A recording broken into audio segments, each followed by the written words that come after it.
తామర, దీన్నే రింగ్ వామ్ అని కూడా అంటారు. ఇది పిల్లలకు, పెద్దవాళ్లకు, మహిళలకు, స్త్రీలకు అందరికీ వచ్చే అవకాశం ఉంటుంది.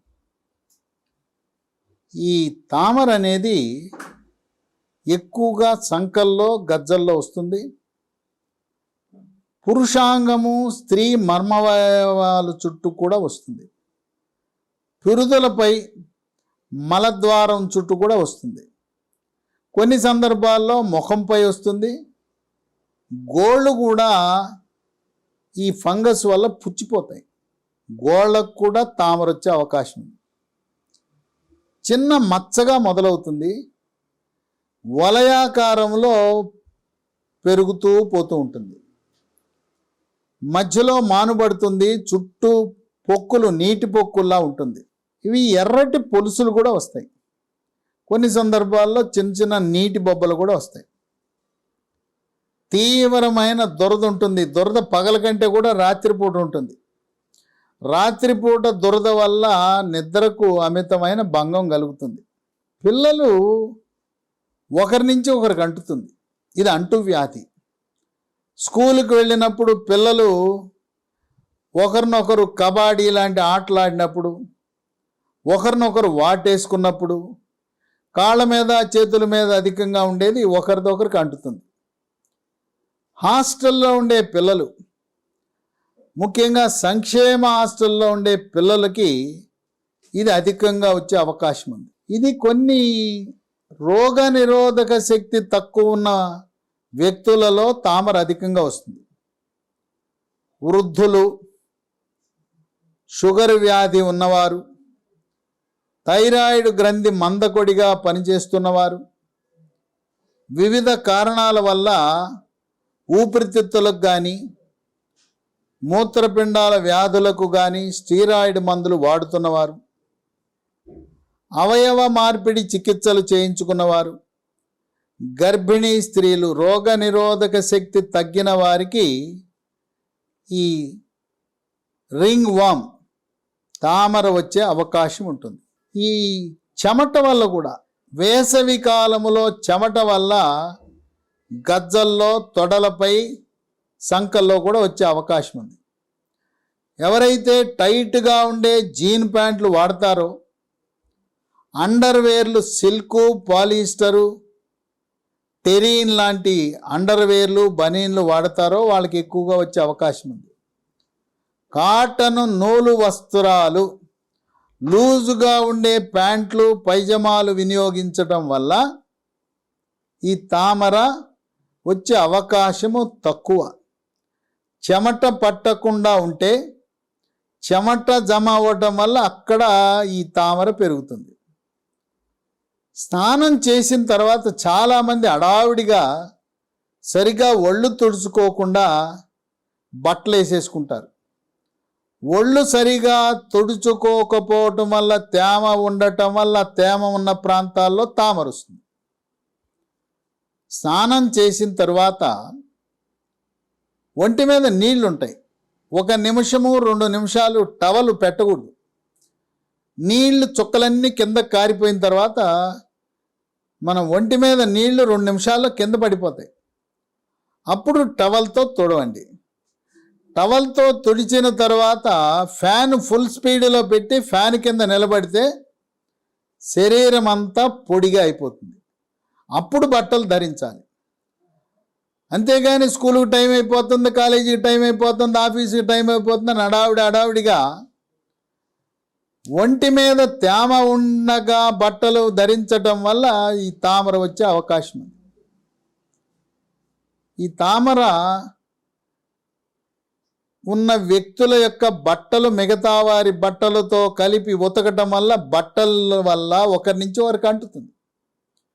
కనుక తామర ఉన్న వ్యక్తుల యొక్క బట్టలను వేరుగా వేడి నీళ్ళల్లో సెపరేట్గా వేరుగా ఉతకాలి. అట్లాగే వాళ్ళు వాడే బెడ్షీట్లు ఉంటాయి, దుప్పట్లు ఉంటాయి, వాళ్ళు వాడే దిండు గలేబులు ఉంటాయి, వేరుగా ఉండాలి. ఉతకటం కూడా వేరే ఉతకాలి. ఆ విధముగా బట్టలు, ఈ తామర ఉన్న వ్యక్తుల యొక్క బట్టలు వేరుగా ఉంచాలి. తర్వాత కొంతమంది మనం ఎప్పుడైనా వేరే ఊరు వెళ్ళినప్పుడు మన దగ్గర లుంగీ మర్చిపోవటమో లుంగీ లేనప్పుడు మనకు లుంగీ తెచ్చివ్వడానికి ప్రయత్నం చేస్తారు. ఒకరు లుంగీ ఒకరు ధరించటం వల్ల, ఒకరి బట్టలు మరొకరు ధరించటం వల్ల తామర లాంటి వ్యాధులు అంటుతాయి. సబ్బు ఎవరి సబ్బు వాళ్ళకే ఉండాలి. ఒకరి సబ్బు మరొకరు వాడకూడదు. రోజుకి 2 సార్లు స్నానం చేయాలి. సబ్బుతో కానీ లేదా సున్నిపిండి, పెసరపిండి, శనగపిండి కలిపిన సున్నిపిండితో ఒళ్ళు తోముకోవాలి. చాలామంది సబ్బు రాసిన తర్వాత రాయిగానే వెంటనే నీళ్ళు పోసేస్తారు. సబ్బు రాసిన తరువాత 1 నిమిషము 2 నిమిషాల పాటు ఒళ్ళంతా తోముకోవాలి.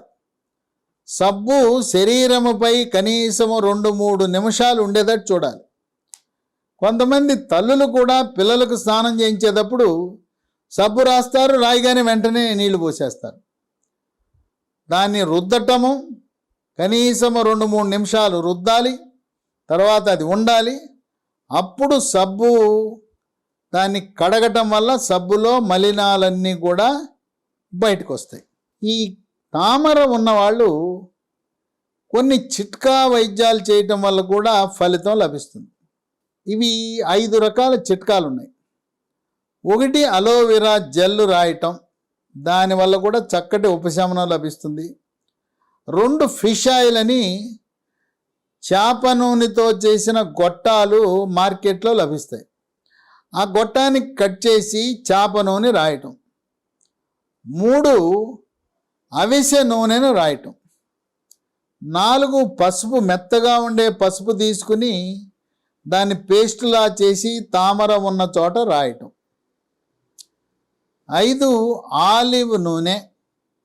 ఆలివ్ నూనెలో సమపాళ్లలో టీ ట్రీ ఆయిల్ని కలిపి దాన్ని రాయటం ద్వారా ఈ 5 రకాల చిట్కాల వల్ల తామరను నియంత్రించవచ్చు. తామర అనేది పరిశుభ్రత లోపించటం వల్ల, చర్మము శుభ్రత లోపించటం వల్ల, చెమట ఎక్కువ పట్టడం వల్ల, గజ్జల్లో అలాగే సంకల్లో అధికంగా వస్తూ ఉంటుంది. దీనికి నివారణకు చర్మ వ్యాధుల నిపుణులు కొన్ని మందులు ఇస్తారు. వాళ్ళు ఇచ్చే మందులు ఏంటంటే పైపూతకు ఆయింట్మెంటు, క్యాండిడ్ అనే ఆయింట్మెంటు, CANDID, క్యాండిడ్ అనే ఆయింట్మెంట్ పూయండి. రోజుకు 3-4 సార్లు పూయచ్చు. దాంతోపాటు గొట్టాలున్నాయి. సిస్కాన్, SYSCAN,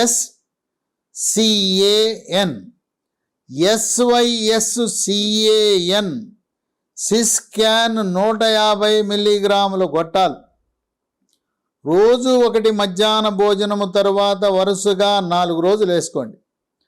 4 రోజులు తగ్గకపోతే 10 రోజులు వేసుకోండి.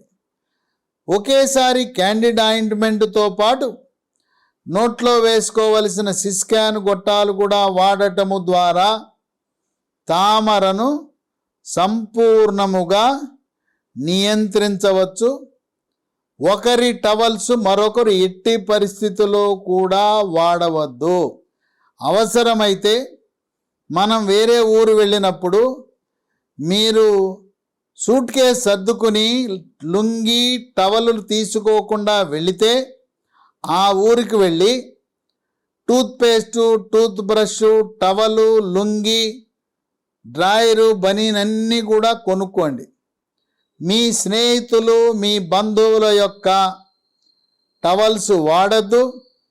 అలాగే లుంగీ పంచి కూడా ఎట్టి పరిస్థితుల్లో వాళ్ళు వాడిన దాన్ని వాడకుండా ఉండాలి. బట్టల ద్వారా ఒకరి నుంచి మరొకరికి తామర వ్యాధి, రింగ్ వామ్ వ్యాపిస్తుంది.